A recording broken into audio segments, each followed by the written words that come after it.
please. We're going in 4 seconds. 3, 2, 1. Here in their studios at Orem, Utah is where it all happens, when the exceptionally talented Osmond family gets together to perform. I'm Jill Kinmont Booth. I don't do a lot of performing myself, but 2 movies have been made about my life in the skiing accident that left me paralyzed, so I've seen the things that go into a big production. At Osmond Studios, it's a family effort.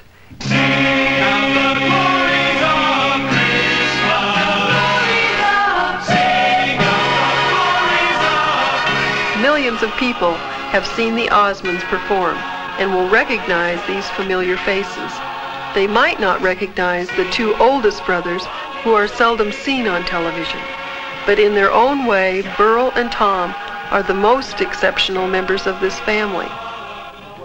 Virl, 33, and Tom, 31, were born with severe hearing losses. While their sister and brothers were becoming famous, Virl and Tom were still learning to talk. In spite of their handicap, today they're leading active and productive lives. This is their story, and helping them tell it are their brothers Alan, Wayne, Merrill, Jay, Donnie, Jimmy, their sister Marie, and their mother and father, Olive and George Osmond. And I was really lost. I looked around for help. There was none available. So I thought, well, attitude is the first thing that's important. And I thought, first of all, why did this happen to me? You know, I panicked, so to speak. And then this calm, peaceful feeling came over and said, who am I that the Lord would trust me with little souls like this who need my help? And I thought, I'm their mother. There's nobody else that would love them more or have more patience, so here we go. Well, Tommy went to the deaf school to start with. And Virl was in regular school. And he was the boy that had the real rough time, you know. Very frankly, it was a very discouraging and somewhat trying time as a young boy growing up. I remember years ago, since technology has kind of improved a lot of things, you can see we have hearing aids that you can cover up. But as a young boy, I had these great big body aids I had to wear around me, you know, and these cords that come up, you know, and the great big plugs that come out of your ears. And, you know, at a tender age like that, the kids would come up and they pull them out of your ear and make fun of you and ridicule you. You know, you just feel so awful. Tom has a much severe hearing loss than I have. He has about 80, 85 decibel. 85 decibel. I'm only between 60, 65 decibel loss, so the simple fact that I hear more than he does is an indication of how we speak. The difference between him and me that he's hard of hearing. I am profoundly deaf or severe hearing loss. Okay. Tom and Virl make important contributions to the family enterprise. Virl's talents are in graphic design and publishing. Tom is a printer as well as an accomplished photographer for Osmond Publications. That's perfect. Fine. See. You're still beautiful. You say next to my brother. You're very pretty. I like the way you smile. That's all finished. Okay. Thank you. You're welcome. Okay.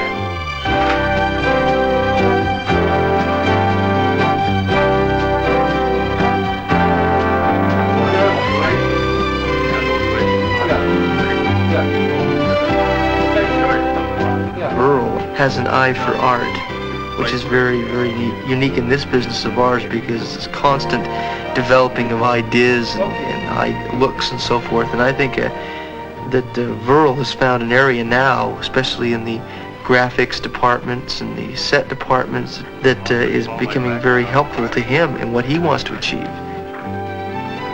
We all work together. You know, like I have my little advertising agency. Virl has a publishing company, and Tommy runs the press, so we really see a lot of each other, and it's fun to work together.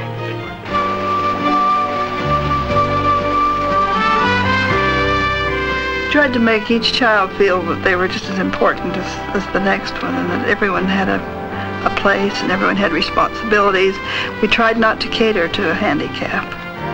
We felt that this was one of their tests in life, and everybody has tests in different ways. I think one of the major adjustments that both Tom and I have had growing up as young boys was the adjustment of to a singing Osmond family. If we could hear, we know we would be there. And recognizing the limitations that we have because of our hearing problems, that there was just many things we could not do, simply. But it was quite an adjustment to make. You know, when your family's in the limelight, and you have people come up to say to you, "Oh, you're one of the other Osmond." We were going up to Brigham City one night, and we took Virl and Tom along to watch the brothers perform. And Virl was sitting in the front seat between us, and he made the comment, "I sure wish I had some talent." And that just cut me to the quick. So the next morning I enrolled Virl and Tom in the tap dancing school. And jump.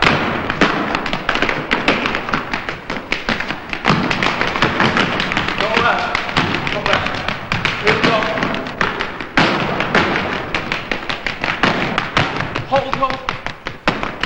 I've been, I guess, the one that's been more involved with the dancing area, and like Meryl mentioned, they taught us how to tap dance.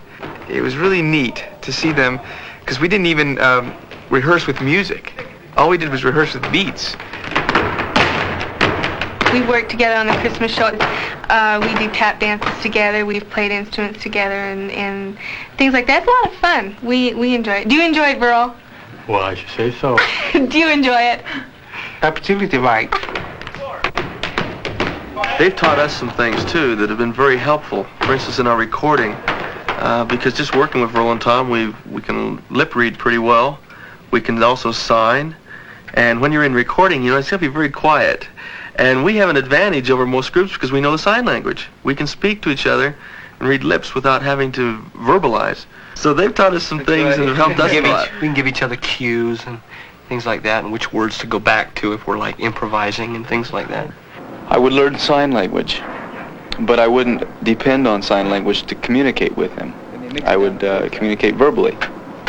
They would learn to read my lips rather than learning to read my hands, which has helped them communicate with the outside world rather than just to another deaf person. What's the difference over there between the red and the white buttons? Oh, these? These right here? Yeah. Okay. When it's up, when that red button's up, it's 1 through 8.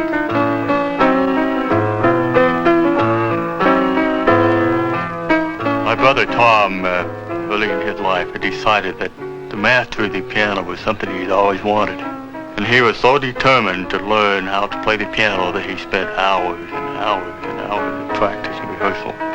Quite often you would see him up by the piano with his ears up next to the piano to hear the vibration, the sound. And I think this is probably one of the greatest achievements Tom made in his life, in spite of his problems, is the ability to play the piano.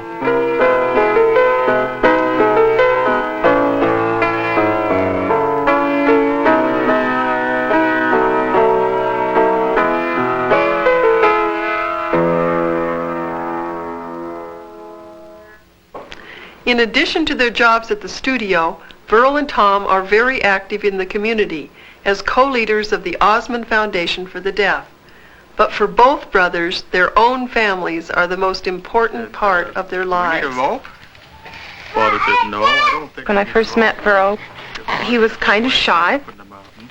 He's a very tender man and a very thoughtful man.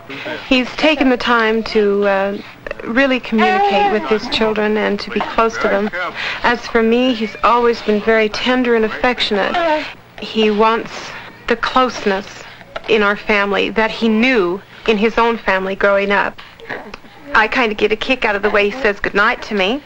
Instead of saying goodnight like anyone else would say, he turns off his hearing aids, takes them off, and says, "Over and out." Tom's hearing problem hasn't affected the type of activities and the type of things that we do.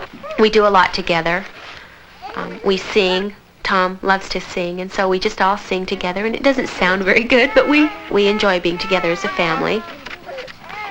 Lots of times, if Tom doesn't understand what the children are talking about, or they say something he's never heard before, Tom gets rather frustrated, and then it makes Benjamin frustrated. It's just happened with him. And then he will say things like, I wish my daddy could hear. I wish my daddy weren't deaf.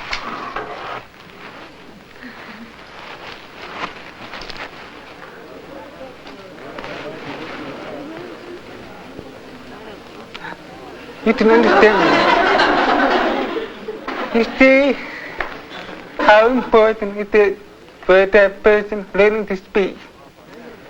I want you to know that when someone finds out that I am deaf, he or she treats me differently. Say, hello, Tom. How are you? Oh, I'm so happy to see you again. I go right in there. Yeah. What do you rub your face for, Tom? I like this. You spit on my face. Like, I love you. I love you. Okay, Betty, raise that like this, please. I love you. Right, higher. High. We started the Osmond Foundation because we felt that there was a real need for parents like us who had no formal training, who didn't know where to turn or what to do. And we wanted to create something that would be a benefit to these people.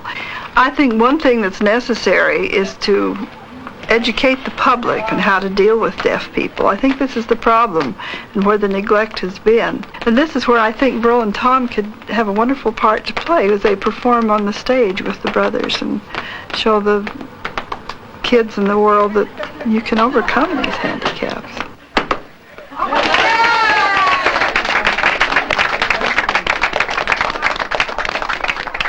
Virl and Tom have accepted their handicap as a part of who they are. Being deaf hasn't stopped them from discovering their own talents and using them to achieve exceptional success. We never mentioned it on TV before, but some of you may know that our two older brothers, Virl and Tom, went out and they took dancing lessons, and then they came home and taught us. So tonight we thought you'd like to meet the original Osmond dance team. Ladies and gentlemen, Virl and Tom. All right.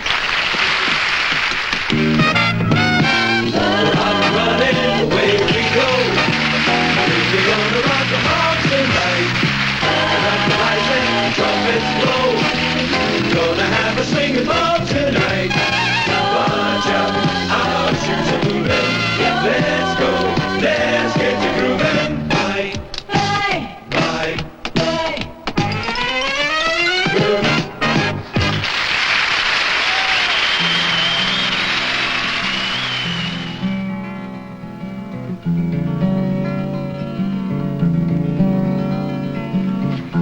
A lot of people ask my advice when they approach people who are hearing impaired. Try not to intervene in their life so much so that they're dependent on you. Allow them the opportunity to stand on their own feet. If they fall down and make a mistake, let them get up and try again and again and again until they feel that satisfaction that they did it on their own.